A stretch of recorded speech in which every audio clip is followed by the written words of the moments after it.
आज की इस वीडियो में हम जानेंगे कि किस तरह से इंटरेस्ट को कैलकुलेट किया जा सकता है यूज करके ब्रेकअप टेबल। तो सबसे पहले बात कर लेते हैं हायर परचेज की, जहां पर इस कंसेप्ट को हमने इस्तेमाल करना है। हायर परचेज एक ऐसी अरेंजमेंट होती है जिसमें कंपनी अपनी इंस्टॉलमेंट्स पर गुड्स को परचेज करती है। मतलब किस्तों पर चीजों को खरीदने का जो अमल है उसे हम हायर परचेज कहते हैं। अब अगर बात करें कि कंपनी हायर परचेज क्यों करती है, तो जब कंपनी के पास शॉर्टेज ऑफ कैश होता है, जब वो किसी गुड को अफोर्ड नहीं कर सकता, तो फिर वो किस्तों पर चीजों को खरीद लेता है। जैसे कि लेट सपोज एक कंपनी है क्लाइंट लिमिटेड कंपनी। हम एज्यूम कर लेते हैं कि वो फोन्स बनाती है और फोन्स बनाने के लिए उसे प्लांट चाहिए, जिस प्लांट की मदद से वो फोन्स को मैन्युफैक्चर करती है। लेट्स एज्यूम कि उस प्लांट की कैश प्राइस 1 लाख रुपए की है। मतलब जितने पैसे देकर हम उस प्लांट को इंस्टेंट खरीद सकते हैं वो 1 लाख रुपए हैं। लेकिन क्लाइंट लिमिटेड के पास शॉर्टेज ऑफ कैश है, जिसकी वजह से करके वो 1 लाख रुपए का ये एसेट प्लांट नहीं खरीद सकते। तो अब कंपनी क्या करेगी कि इंस्टॉलमेंट की बेसिस पर इस प्लांट को खरीद लेगी। तो मतलब क्या हुआ कि जैसे ही कंपनी कैश प्राइस पर डाउन पेमेंट देगी, अब यहाँ पर ये पूरा लाख रुपया तो नहीं देगी, लेकिन लेट सपोज कि वो डाउन पेमेंट देगी 10,000 रुपए की और इस प्लांट की पोजीशन हासिल कर लेगी। मतलब वो इस प्लांट को अब चला सकती है। उसके बाद जो बाकी पैसे बचेंगे पोजीशन लेने के बाद, उसको हम क्या करेंगे, कंपनी उस बैलेंस की इंस्टॉलमेंट्स पे कर देगी। मतलब डाउन पेमेंट के 10,000 चले गए तो पीछे 90,000 बैलेंस में बच गए, जिसकी कंपनी इंस्टॉलमेंट पे कर देगी। अब यहाँ इंस्टॉलमेंट के हमने कहा था कि 2 हिस्से होंगे, एक हिस्सा होगा प्रिंसिपल और दूसरा हिस्सा होगा इंटरेस्ट। प्रिंसिपल अमाउंट वो कि जितने यहाँ पर 90,000 रुपए बच रहे हैं, ये 90,000 जब डिवाइड हो जाएंगे इंस्टॉलमेंट्स में तो इसे हम कहेंगे ये प्रिंसिपल है। और इस प्रिंसिपल को मतलब ये बैलेंस अमाउंट के ऊपर कुछ कॉस्ट लगेगी जो हमारी कहलाएगी फाइनेंस कॉस्ट, और उसे हम कह रहे हैं कि ये इंटरेस्ट है। अब यहाँ पर इंटरेस्ट को किस तरह से कंपनी कैलकुलेट करेगी हम ये जानेंगे। अब यहाँ इंटरेस्ट को कैलकुलेट करने के लिए भी हमारे पास 2 मजीद ऑप्शंस हैं। या तो कंपनी के पास जो इंटरेस्ट रेट है वो ऑलरेडी गिवन हो, या फिर दूसरा ये सिनेरियो बनता है कि कंपनी के पास रेट ऑफ इंटरेस्ट गिवन ना हो। अब ये 2 मेथड्स हैं जिनको हम सेपरेटली देखेंगे। अगर तो रेट गिवन है तो फिर हम क्या करेंगे कि ब्रेकअप टेबल बना लेंगे, जिसकी मदद से बाकी का इंटरेस्ट हम कैलकुलेट कर लेंगे, इंस्टॉलमेंट्स को कैलकुलेट कर सकते हैं। तो ब्रेकअप टेबल की मदद से जब इंटरेस्ट कैलकुलेट होता है तो इसका मतलब ये है कि इंटरेस्ट रेट कंपनी को गिवन है। चलें तो अब जानते हैं कि ब्रेकअप टेबल होता क्या है। जब कंपनी अपनी अमाउंट को ब्रेक कर देती है बिटवीन प्रिंसिपल एंड इंटरेस्ट, तो इस ब्रेकेज के लिए मतलब कि अमाउंट कौन सी, इंस्टॉलमेंट की अमाउंट को जब वो ब्रेक करती है इंटरेस्ट और प्रिंसिपल में, तो उसे हम कहते हैं कि ये ब्रेकअप टेबल है। और जब वो ब्रेक करेगी प्रिंसिपल और इंटरेस्ट में, तभी हमें पता चल सकेगा कि इंटरेस्ट क्या है। उसके लिए ज़रूरी है ये पता होना कि कंपनी का प्रिंसिपल कितना है, उसकी कैश प्राइस कितनी है। तो अब ब्रेकअप टेबल को बनाने के लिए हम एक एग्जाम्पल के थ्रू समझ लेते हैं कि कंपनी ब्रेकअप टेबल किस तरह से बना सकती है। अब एग्जाम्पल में हमें यहाँ पर कैश प्राइस दी गई है, साथ ही साथ रेट ऑफ इंटरेस्ट गिवन है। हमने ऊपर बात भी की है कि जब रेट ऑफ इंटरेस्ट गिवन होगा तब कंपनी ब्रेकअप टेबल बनाकर अपने इंटरेस्ट को कैलकुलेट कर सकती है। तो एग्जाम्पल के थ्रू हमें पता ही चल गया कि रेट ऑफ इंटरेस्ट गिवन है तो हमने ब्रेकअप टेबल बनाना है। उसके बाद डाउन पेमेंट गिवन है। डाउन पेमेंट वो पेमेंट होती है जो कंपनी एडवांस में पे कर देती है जिस कंपनी से वो किस्तों पर चीजें खरीद रही होती है। उसके बाद ये कहा जाता है कि 3 equal installments of 20,000 each to be paid at the end of each year. ये कहा जाता है कि 3 इक्वल इंस्टॉलमेंट्स पे की जाती हैं जो कि साल के आखिर में पे की जाती हैं। उसके बाद रिक्वायरमेंट क्या है कि कैलकुलेट करें interest included in each installment. अब यहाँ पर इंस्टॉलमेंट भी हमें गिवन है, डाउन पेमेंट भी गिवन है, कैश प्राइस भी गिवन है और रेट ऑफ इंटरेस्ट भी गिवन है। तो इंस्टॉलमेंट में से हमें प्रिंसिपल अमाउंट पता है, तो इंटरेस्ट को हम कैलकुलेट कर सकते हैं ब्रेकअप टेबल बनाकर। अब यहाँ पर ये हमारे पास ब्रेकअप टेबल का फॉर्मेट है, जिसमें यहाँ पर कंपनी की डिटेल्स आ जाएंगी कि कंपनी ने कौन सी एक्टिविटी परफॉर्म की है या कौन सी पेमेंट है। उसके बाद यहाँ पर टोटल कैश प्राइस आ जाएगी, यहाँ पर कैश प्राइस आएगी। कैश प्राइस मतलब इंस्टेंट बेसिस पर कंपनी जितने पैसों पर अपना प्लांट खरीद सकती थी वो पैसे यहाँ पर आ जाएंगे। उसके बाद इंस्टॉलमेंट के दो हिस्से हैं, एक है प्रिंसिपल और दूसरा है इंटरेस्ट, जिसको इस टेबल के थ्रू हमने अलग अलग करना है। उसके बाद टोटल ये देख लेना है कि टोटल इंस्टॉलमेंट के कितने पैसे हैं प्रिंसिपल और इंटरेस्ट दोनों को मिलाकर। अब ब्रेकअप टेबल बनाने के लिए सबसे पहली तो बात ये कि हमें पता होना चाहिए कि कैश प्राइस कितनी है। तो कैश प्राइस यहाँ पर गिवन है जो कि 74,500 रुपीस की है, जिसको कि यहाँ पर हमने लिख दिया 74,500 रुपीस। उसके बाद हमने जिस तरह से कंसेप्ट पढ़ा था कि हमने क्या करना होता है, कैश प्राइस में से डाउन पेमेंट देने के बाद बैलेंस पे इंस्टॉलमेंट्स पे करते हैं। तो अब कैश प्राइस में से हम सबसे पहले डाउन पेमेंट को लेस करेंगे। तो यहाँ पर अगर हम एग्जाम्पल में देखें तो डाउन पेमेंट दी गई है 20,000 रुपीस की। अब यहाँ पे हम आते हैं और यहाँ पर लिख देते हैं कि लेस करनी है हमने डाउन पेमेंट, और डाउन पेमेंट है कितनी, डाउन पेमेंट है 20,000 रुपए की। अब जब कैश प्राइस में से डाउन पेमेंट को रिड्यूस कर देंगे तो ये हमारे पास आउटस्टैंडिंग बैलेंस आ जाएगा, और आउटस्टैंडिंग बैलेंस के लिए हमने क्या करना है कि 74,500 रुपीस में से 20,000 रुपीस की डाउन पेमेंट को लेस कर दिया, तो ये 54,200 रुपीस का आउटस्टैंडिंग बैलेंस आ गया। अब यहाँ पर एग्जाम्पल में देखें तो ये कहा जाता है कि जो इंस्टॉलमेंट है वो eight the end of the period हम पे करते हैं, तो जो इंटरेस्ट है वो भी इंस्टॉलमेंट के साथ ही at the end of the period हम पे करेंगे।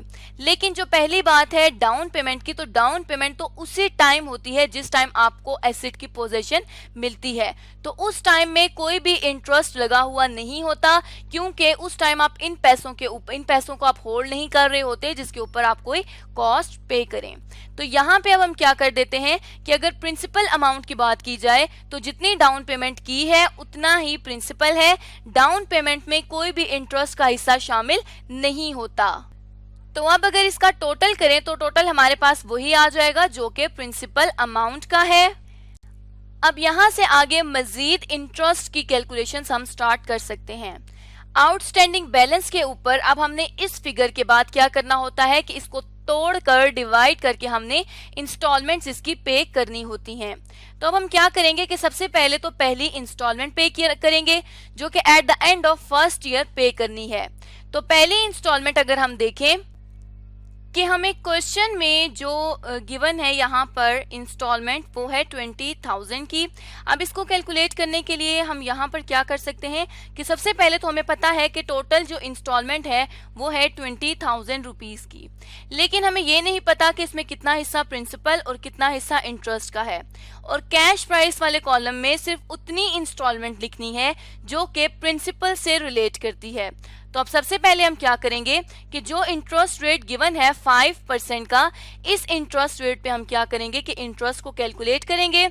उसके लिए हम क्या कर देंगे कि ये 54,500 इंटू 5 डिवाइडेड बाय 100 करेंगे, तो ये 2,725 रुपीस का इंटरेस्ट आ गया। अब प्रिंसिपल की अमाउंट हम किस तरह से कैलकुलेट कर सकते हैं कि जो टोटल इंस्टॉलमेंट 20,000 रुपए की गिवन थी उसमें से हम लेस कर दें अगर इंटरेस्ट, तो ये 17,275 रुपीस की प्रिंसिपल की अमाउंट आ जाएगी।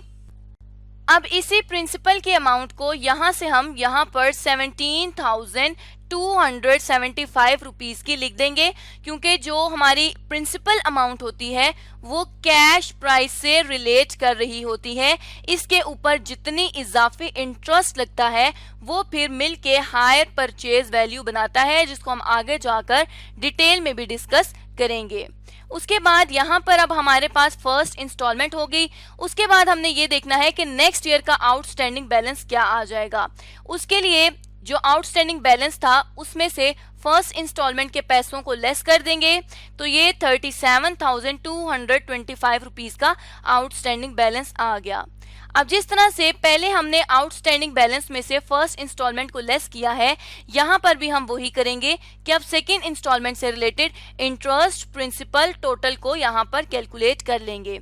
उसके लिए भी जो टोटल इंस्टॉलमेंट थी वो थी 20,000 रुपीज की। अब यहाँ पर इंटरेस्ट कैसे कैलकुलेट होगा?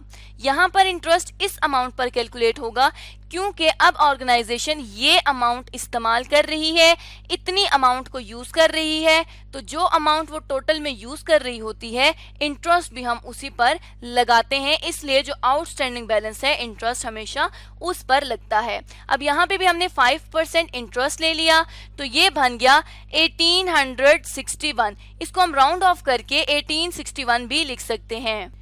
तो यहाँ पे हमने इसको राउंड ऑफ करके 1861 लिख लिया। अब उसी तरह से प्रिंसिपल के लिए हम क्या करेंगे कि टोटल में से इंटरेस्ट को लेस करेंगे, तो ये 18,139 रुपीज का हमारे पास क्या आ गया है?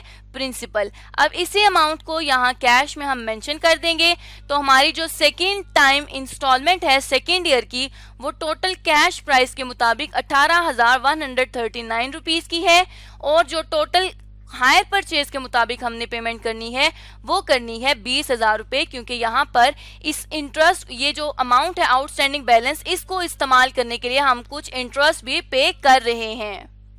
अब उसी तरह से सेकेंड इंस्टॉलमेंट के बाद भी हम देख लेंगे आउटस्टैंडिंग बैलेंस कितना है। अब जैसे हम पहले से कैलकुलेट करते आए हैं इसी तरह से हमने आउटस्टैंडिंग बैलेंस कैलकुलेट कर लिया।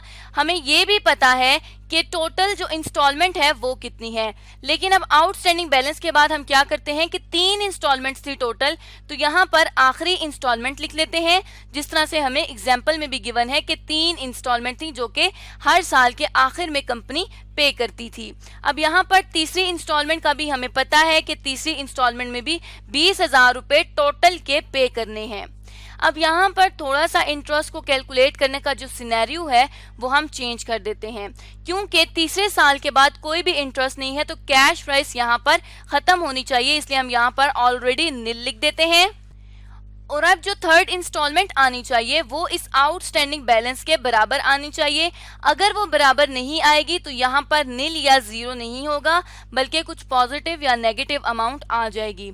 तो अगर अब यहाँ पे हम देखें कि इंटरेस्ट हम इस पर 5% कैलकुलेट करते हैं तो वो हमारे पास आ जाएगा 954 रुपीज।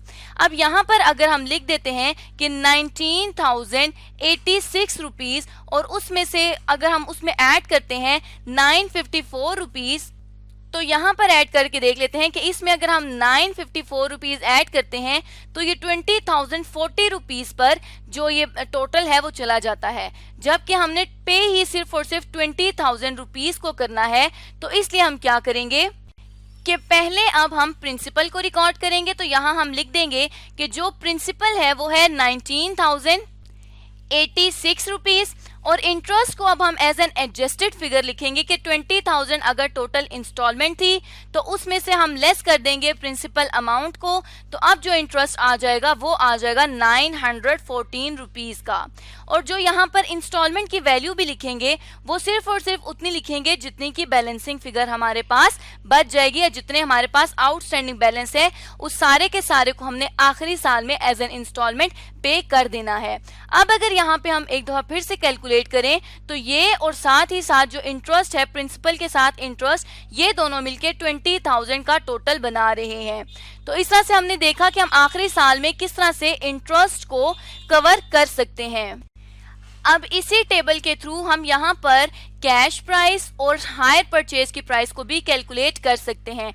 तो अगर हायर परचेज की प्राइस को कैलकुलेट करें तो वो हमारे पास आ जाएगी 80,000, और अगर यहाँ पर कैश प्राइस को हम कैलकुलेट करें तो उसको हम प्रिंसिपल के कॉलम से कर सकते हैं, क्योंकि प्रिंसिपल जो है वो कैश प्राइस पर लगता है।